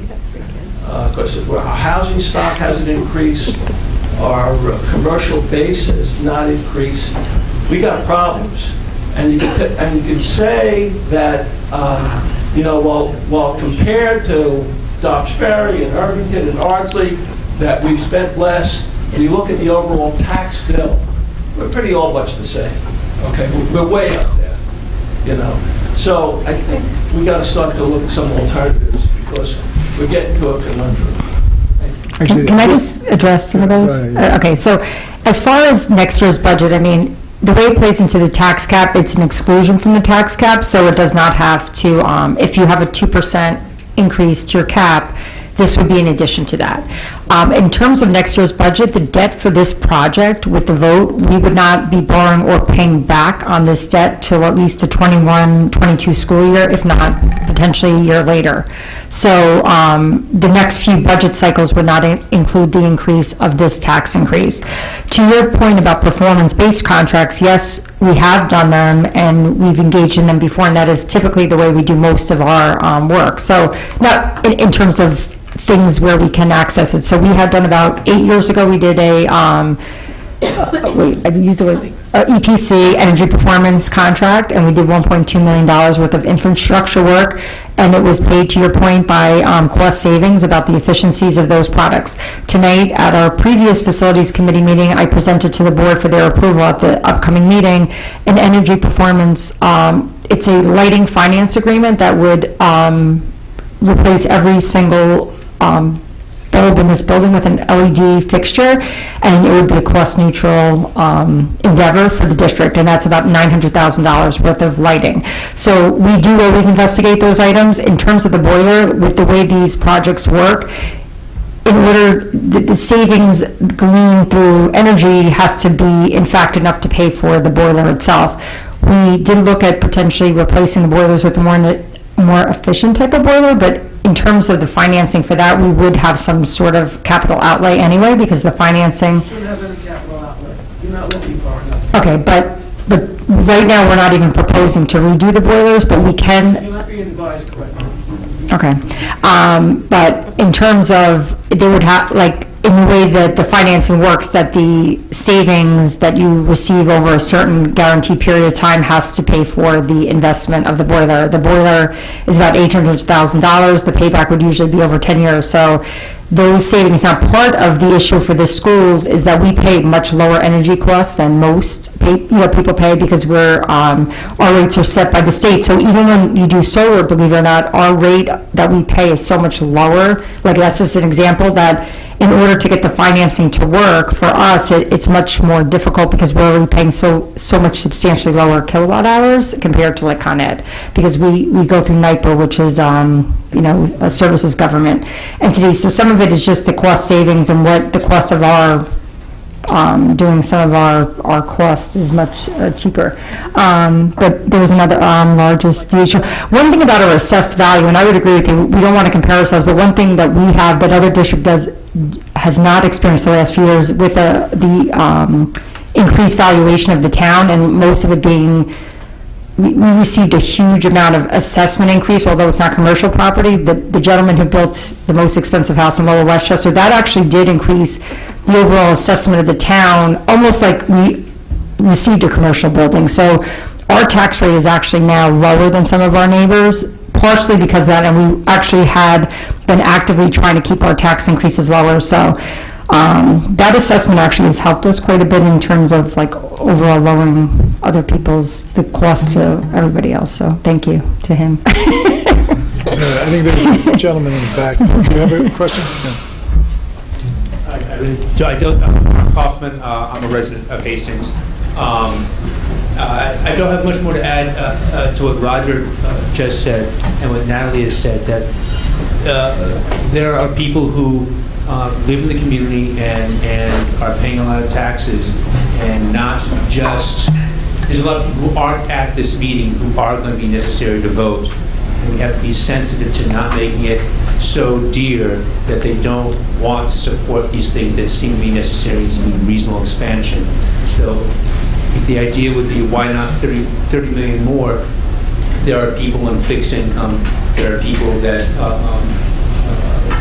there's a working class in this town, and they're going to be hit, and they have the opportunity to vote as well, and that needs to be understood. And it seems that the 17 million is a compromise between if the argument for the cafeteria can be sold. And I agree also that if you start dividing up between essential and cafeteria, or other, it's going to fail as a group. Yeah.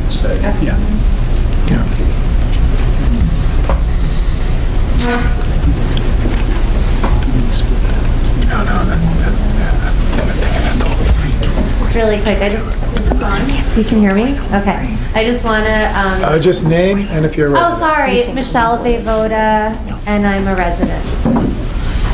I just want to state my support for actually, for Lisa's idea before about the two-part vote, because I'm just remembering that bond vote on the athletic field that greeted me when we first moved here 5 years ago, and there wasn't, as far as I remember, a second part to that ballot, Yes, and there was. everyone just voted no because of turf. Or The second something. one, not the first one. Yeah. Not the first one. Or, do you remember what I'm talking about? I might not remember it completely clearly, but I remember a lot of people voted against it because of more of the specifics of it. Everyone wanted a field, but they didn't want turf, and there was no option to vote, no, but yes if it's not turf. And then I think there had to be another vote after that. So I think maybe that is a really nice idea to go along with these other ideas of compromising on the price and everything. Actually, this gentleman hasn't had an opportunity to ask a question. again, thank you for all of your work on this. My wife and I are both musicians, and part of the reason we moved to Hastings was we know about the strength of its arts program. And so I'm very happy to see the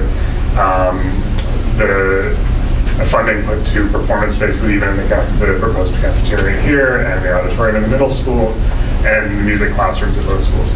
A question I have, though, is what is the construction timeline then? I have a daughter in kindergarten, so she will be in these schools through this whole process. So what does that look like, and how will that impact kind of the learning or learning experience? So most of the construction would take, any construction in any of the existing spaces would take place in summer, so that the learning process would not be disrupted.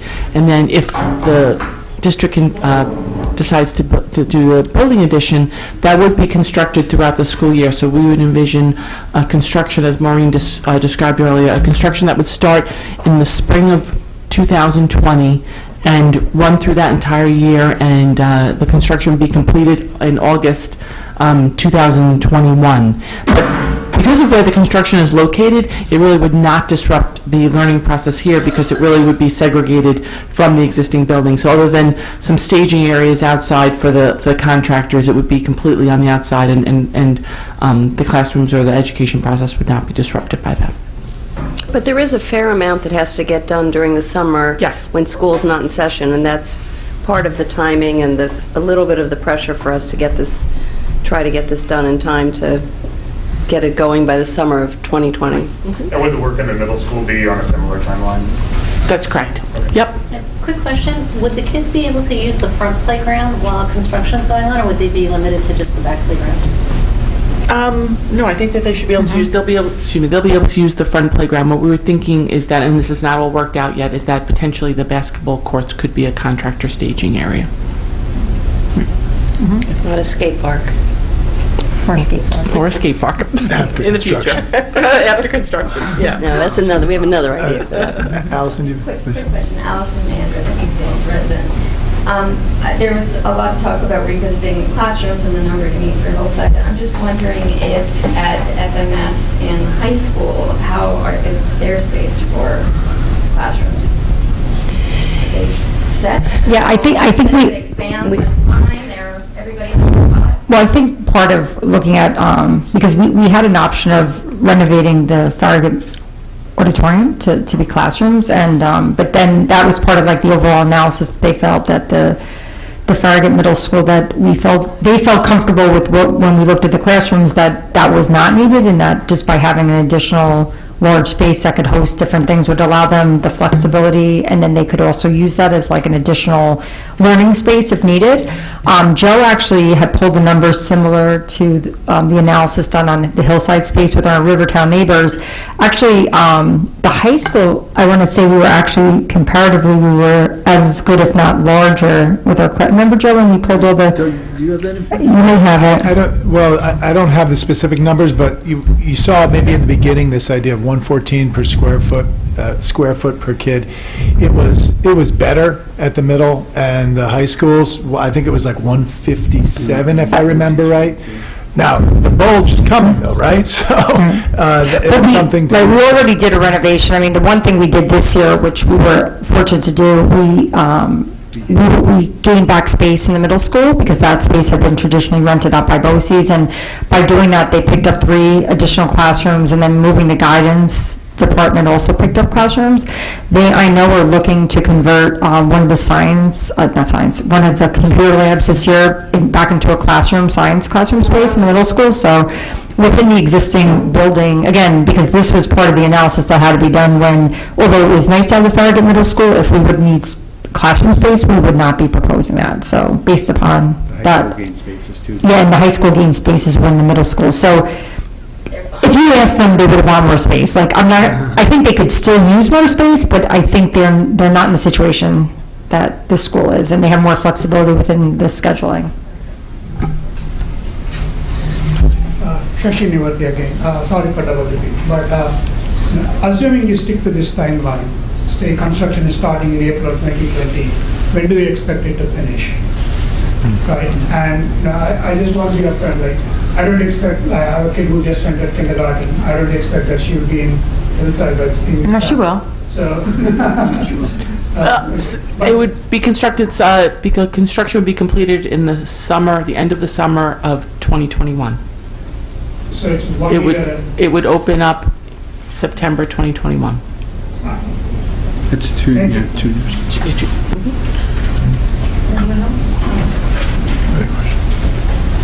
Steve Goldfinger, President of Hastings.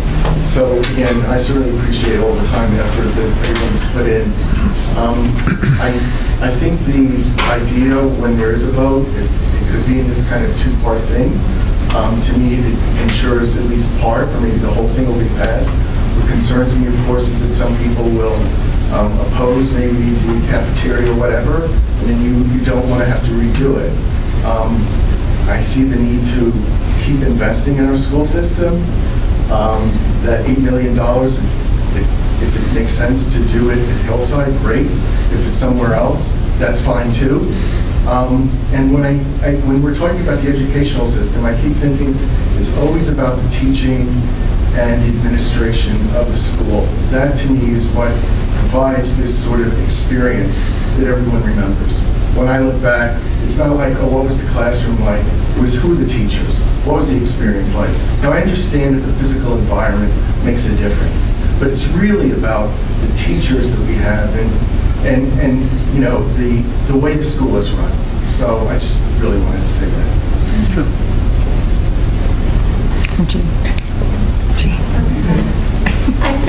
I don't need a mic. I don't think it's working. Sure. My name is Catherine DiMartino. I'm a resident of Hastings. And I agree, it's the teaching and the administration. But I am one of those residents who moved here from Brooklyn, where my kids were in an overcrowded school with 30 to 32 kids in a second grade class. And it was because they didn't have enough classrooms. So art, science, music, all on the cart. And it really was a different educational experience. Coming here, my daughter has 18 kids, 19 kids in her class with one teacher. That's amazing.